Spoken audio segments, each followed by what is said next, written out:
तो hey guys, अब आपका एग्ज़ाम जो था आज को हिंदी का, ठीक है। और ये टर्म 1 के एमसीक्यू टाइप है। इसमें आपको चेक करना है कि आपने 40 में कितने मार्क्स जो है स्कोर कर पाए हैं, ठीक है। और इसमें आप मिलाते चलिए कि आपने कितना आंसर को सही टिक मारा है और कितने को गलत किए हैं। आप एवरेज चेक कर लीजिए आपका कितना आएगा, ठीक है। और वीडियो अच्छी लगे तो चैनल को सब्सक्राइब करना और ज़्यादा से ज़्यादा दोस्तों तक शेयर करना, क्योंकि एग्जाम से रिलेटेड इस वीडियो में बताया। क्वेश्चन ए है जो अपठित बोध है, यानी कि गद्यांश से एक तरह से इसको पढ़ना है और हमें क्वेश्चन करना है। मतलब आपको इसमें बहुत अच्छे अच्छे मार्क्स जो अगर आपने ठीक से करा है तो 40 में 40 आपका आंसर जो है आएगा। तो यहाँ पर बोला साहसी जिंदगी सबसे बड़ी जिंदगी होती है। ऐसी जिंदगी की सबसे बड़ी पहचान यह है कि बिल्कुल निडर, बिल्कुल बेखौफ होती है। साहसी मनुष्य की पहली पहचान यह होती है कि इस बात की चिंता नहीं करता कि तमाशा देखने वाले लोग उसके बारे में क्या सोच रहे हैं। जनमत की अपेक्षा करके जीत वाला जीने वाले आदमी दुनिया की असली असली मतलब कि असली ताकत होता है। और मनुष्यता के प्रकाश भी उसी आदमी से मिलता है। आस पड़ोस को देखकर चलना या साधारण जीव का काम होता है। क्रांति करने वाले लोग अपने उद्देश्य की तुलना न पड़ोसी के उद्देश्य से करते हैं और न ही अपनी चाल की और पड़ोसी की चाल देखकर मंदित बनाते हैं। तो यहाँ पर क्वेश्चन है कि साहसी जिंदगी सबसे बड़ा क्या होता है? जीवन, जिंदगी, निंदा या हिम्मत। तो हमने यहाँ पर देखा कि साहसी की ज़िंदगी सबसे बड़ी ज़िंदगी होती है, ठीक है। तो हमारा आंसर जो है यहाँ पर 2 नंबर बिल्कुल करेक्ट होगा। आई होप आपने सही मारा होगा। नेक्स्ट क्वेश्चन है यहाँ पर जनमत की अपेक्षा करने वाले जीवन जीने वाले आदमी की दुनिया असली क्या होती है? ताकत, हिम्मत, जीवन या मतलब सिफत। तो यहाँ पर हमने देखा कि जनमत की अपेक्षा जीने वाले दुनिया की, यानी कि यहाँ पर जो है जनमत की मतलब असली ताकत होती है। तो आंसर क्या हो जाएगा? असली ताकत, यानी कि हमारा ऑप्शन नंबर 1 हो जाएगा, ठीक है, ताकत, ठीक है। नेक्स्ट क्वेश्चन है मनुष्य की पहली पहचान है कि वह किसी के बारे में कोई चिंता नहीं करता है, जब वह डरपोक है, कायर है, भीरू है या साहसी है। तो हमने यहाँ पर देखा कि मनुष्य की पहली पहचान है कि वह किसी के बारे में कोई चिंता नहीं करता। तो हमने क्या बोला? साहसी मनुष्य की पहली पहचान है कि यह इस बात से चिंता नहीं करता है कि तमाशा दिखने वाले उसके बारे में क्या सोचते हैं, ठीक है। तो यहाँ पर हमारा तो आंसर हो जाएगा हमारा कायर के बारे में, ठीक है। नेक्स्ट क्वेश्चन है जनमत शब्द कौन सा समास है? तो मैं बता दूं जनमत शब्द जो है ये अवयवी भाव समास है, ठीक है। कौन सा? अवयवी भाव समास है।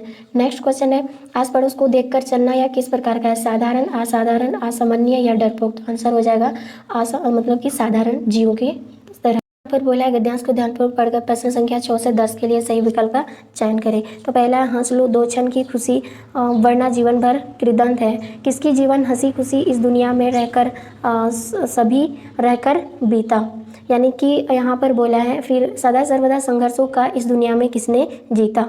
खिलता फूल मलन हो जाता, हंसता रोता चमन चमन चमन चमन है। फिर आगे बोला है कितने रोज चमकते तारे कितने रह गिरे जाते, हंसता शशि भी छिप जाता जब सावन घन घिरता आते, उगता ढलता सूरज रहता सूरज जिसका साक्षी नीला मतलब नीला गगन। आसमान को छूने वाली वे ऊंची ऊंची मीनारें मिट्टी में मिल जाती हैं, वे छीन जाते हैं सभी सहारे, दूर दूर तलक धरती की गथा मुख मुखर कहता कन कन है।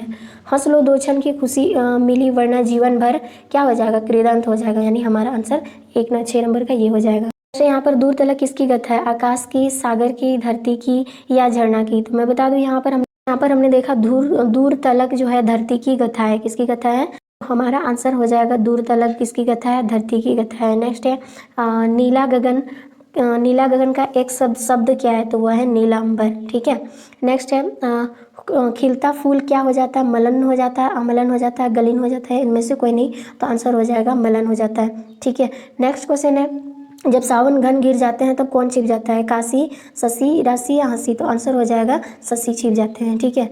नेक्स्ट क्वेश्चन है यहाँ पर हमें व्याकरण से पूछा है, तो इसमें बोला है निम्न में से किस वाक्य में आकर्मक कार्य है? आकर्मक मतलब कोई कर्म नहीं होता, जैसे बच्चा खेल रहे हैं, वह पुस्तक पढ़ रही है, पिताजी रेडियो सुन रहे हैं, माँ भोजन बना रही है। तो इनमें सभी में कर्म है, तो बच्चे खेल रहे हैं इसमें कर्म नहीं है, तो मतलब हमारा आंसर 1 नंबर हो जाएगा, ठीक है।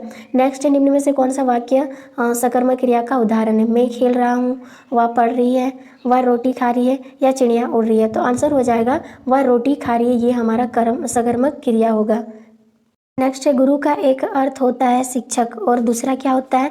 अध्यापक होता है, आचार्य होता है, हल्का होता है या भारी होता है। तो आंसर हो जाएगा अध्यापक होते हैं। नेक्स्ट है तो 14 नंबर में बोला निम्न में से कौन सा श्वेत का अनेकार्थी शब्द है? श्याम, सफ़ेद और सफ़ेदी या उजाला। तो यहाँ पर मैं बता दूँ श्वेत का नेक्स्ट है आजीवन कौन सा समास है? तत्पुरुष समास, अव्ययी भाव समास या द्विगु समास या बहुब्री समास? तो आंसर हो जाएगा ये बहुब्री समास है। ठीक है। नेक्स्ट क्वेश्चन है रचना के आधार पर वाक्य कितने प्रकार के होते हैं? तो रचना के आधार पर वाक्य जो है 3 प्रकार के होते हैं, सरल वाक्य, संयुक्त वाक्य और मिश्र वाक्य होता है। ठीक है। नेक्स्ट है मेरी इच्छा है कि मैं डॉक्टर बनूं, या कौन सा वाक्य है? सरल, संयुक्त, उपवाक्य या मिश्र वाक्य? तो आंसर हो जाएगा मिश्र वाक्य है। नेक्स्ट है पिताजी के द्वारा अकबर पढ़ा गया या कौन सा वाच्य है? तो ये हो जाएगा कर्म वाच्य है। ठीक है। नेक्स्ट है विद्यालय के डैश है, सही मतलब अव्ययी पद को चुनना है, निकट है, दूर है, दूरी है या सटा हुआ है? तो आंसर हो जाएगा यहाँ पर विद्यालय के निकट, यानी कि 1 नंबर आंसर सही होगा, दूसरा नहीं मैच खाएगा। नेक्स्ट है वाच्य कितने प्रकार के होते हैं? तो वाच्य जो होते हैं वो हमारे, तो आंसर हो जाएगा हमारा 3 प्रकार के होते हैं वाच्य। ठीक है। अब नेक्स्ट है यहाँ पर कुछ हमें कविता दिए हैं। फसल क्या है और तो कुछ नहीं है, वह नदियों के पानी का जादू है, वह हाथों के स्पर्श की महिमा है, भूरी काली संदली मिट्टी का गुणधर्म है, रूपांतरण है सूरज की किरणों का, और फिर आगे दिया है सिमटा हुआ संकोचन है कि हवा थिरकना का, तो अंश थिरकन का। तो यहाँ पर बोला उपयुक्त गद्यांश के कवि कौन है? सूर्यकांत त्रिपाठी, निराला, नागार्जुन, सूरदास या फिर जयशंकर प्रसाद? तो आंसर हो जाएगा नागार्जुन है। ठीक है। क्वेश्चन है फसल किसका जादू है? हाथों का, थिरकने का या सूर्य की किरणों का या नदियों के पानी का या इनमें से सभी? तो आंसर हो जाएगा ये नदियों के पानी का जादू है। नेक्स्ट क्वेश्चन है कि फसल किसका गुणधर्म है? हवा का, मिश्र मिट्टी का या जल का या सूर्य के प्रकाश का? तो आंसर हो जाएगा सूर्य के प्रकाश का, यानी 4 नंबर ऑप्शन होगा। ठीक है। नेक्स्ट है फसल किसका रूपांतरण है? सूरज की किरणों का। और नेक्स्ट है सूरदास की काव्य भाषा, तो हमारा आंसर हो जाएगा ब्रजभाषा है। ठीक है। नेक्स्ट क्वेश्चन है गोपियों ने किसे भाग्यवान कहा? उद्धव को। ठीक है। उद्धव को उन्होंने कहा कृष्ण के साथ रहते थे और उनके साथ रहते हुए भी उनके मतलब उनके तरह कष्ट तो नहीं झेले। उत्साह कविता में कवि किससे गरजने को कहा? आकाश को, बादल को, आंधी को या सागर को? तो आंसर हो जाएगा बादल को गरजने कहा। ठीक है। नेक्स्ट है मतलब उन्मन थे, उन्मन पंक्ति किस कविता की पद है?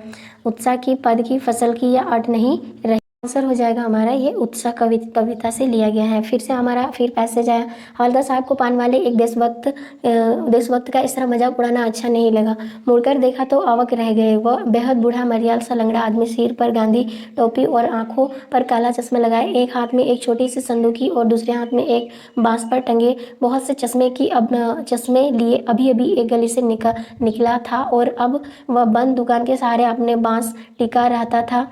तो इस बेचारे की दुकान भी नहीं, फेरी लगाता है। हवलदार साहब चक्कर में पड़ गए और यहाँ पर बोला पूछना चाहते थे कि इसे कैप्टन क्यों कहते हैं, क्या यही इसका वास्तविक नाम है? तो यहाँ पर क्वेश्चन यहाँ पर पूछा है कि प्रस्तुत गद्यांश जो है, गद्यांश के लेखक कौन है? श्याम प्रकाश या रमावृष बड़ापुरी या यासपाल या सर्वेश्वर दयाल? आंसर हो जाएगा यहाँ पर श्याम प्रकाश। ठीक है। नेक्स्ट क्वेश्चन है हवलदार साहब को क्या अच्छा नहीं लगा? पान वाले का पान खाना या पान वाले के द्वारा देशभक्त का मजाक उड़ाना या कैप्टन के द्वारा चश्मा पहनना या मूर्तिकार के द्वारा चश्मा नहीं बनाया जाना? तो आंसर होगा पान वाले के द्वारा देशभक्ति का मजाक उड़ाना उन्हें अच्छा नहीं लगा। नेक्स्ट है बूढ़ा मरियाल से लंगड़ा आदमी कौन था? हवलदार, लेखक, कैप्टन या पान वाला? तो आंसर हो जाएगा कैप्टन थे। नेक्स्ट क्वेश्चन है कैप्टन क्या काम करता था? फल बेचता था, सब्जी बेचता था, कपड़ा बेचता था या चश्मा बेचता था? तो आंसर हो जाएगा हमारा चश्मा बेचता था। नेक्स्ट है बाल गोविंद भगत जो है किस प्रकार का पाठ है? कहानी, रेखा चित्र, निबंध या एकांकी है? तो ये एक रेखा चित्र है, यानी 2 नंबर आंसर हमारा सही हो जाएगा। नेक्स्ट क्वेश्चन है बाल गोविंद भगत किस कर के आदमी थे? नाटे, लंबे या ठिंगाने या मंझोले? तो आंसर हो जाएगा मंझोले पद के थे। बाल गोविंद भगत साहब किन को मानते थे? कबीर को, सूरदास को, तुलसी को या रियायतों को? यहाँ पर कबीर को मानते थे। नेक्स्ट है बाल गोविंद भगत की संगीत साधना का चरम उत्कर्ष किस दिन देखने को मिला था? जिस दिन उनका बेटा जन्म लिया या जिस दिन उनके बेटे का ब्याह हुआ, जिस दिन उनके बेटे का गृहस्थ हुआ या जिस दिन उनका बेटा मरा? तो आंसर हो जाएगा जिस दिन उनका बेटा मरा। अब यहाँ पर और भी हमें पैसेज देखने को मिला, जब कभी मैया हमें अचानक पकड़ पाती तब हमारे लाख चटपटाने पर भी वह एक चुल्लू कड़वा तेल हमारे सिर पर डाल देती थी। हम रोने लगते और बाबूजी उस पर बिगड़ खड़े होते, वह हमारे सिर में तेल बोत कर हमें उबड़ कर ही छेड़ती थी। छोड़ती थी। फिर हमारे नाभि और लीला में काजल की बिंदी लगाकर चोटी गूंथे और उसमें फूलदार लट्टू बांधकर रंगीन कुर्ता टोपी पहना देती थी। हम खास से कन्हैया बनकर बाबूजी की गोद में खिसक खिसक कर बाहर निकल आते थे। तो यहाँ पर बोला है प्रस्तुत गद्यांश के लेखक कौन है? शिव पूजन सहाय या कमलेश्वर या शिव प्रसाद मिश्रा या यहाँ पर हम कह सकते हैं अज्ञात। तो आंसर हो जाएगा यहाँ पर शिव पूजन। ठीक है, हमारा आंसर हो जाएगा शिव पूजन सहाय, यानी 1 नंबर आंसर सही होगा। नेक्स्ट है कड़वा तेल किसे को कहा जाता है? कांजर तेल को, तीसी तेल को, नारियल तेल को या सरसों तेल को? तो आंसर हो जाएगा सरसों तेल को। ठीक है, नेक्स्ट क्वेश्चन है लेखक की माँ काजल कहाँ लगाती थी? नाभि और हथेली में या नाभि और लीलर में या नाभि और पैरों में या नाभि और आंखों में? तो आंसर हो जाएगा नाभि और लीलर में। ठीक है, नेक्स्ट क्वेश्चन है यहाँ पर लेखक किसकी गोद में सिसकते बाहर निकल आते थे? बाबूजी की गोद से या माँ की गोद में या नौकर की गोद में या दादाजी की गोद में? तो आंसर हो जाएगा बाबूजी की गोद में। तो गाइज हमने 40 का 40 क्वेश्चन कर दिया है, तो आपने भी कर लिया होगा। तो यहाँ पर आपको बहुत अच्छे से मार्क्स जो है मिल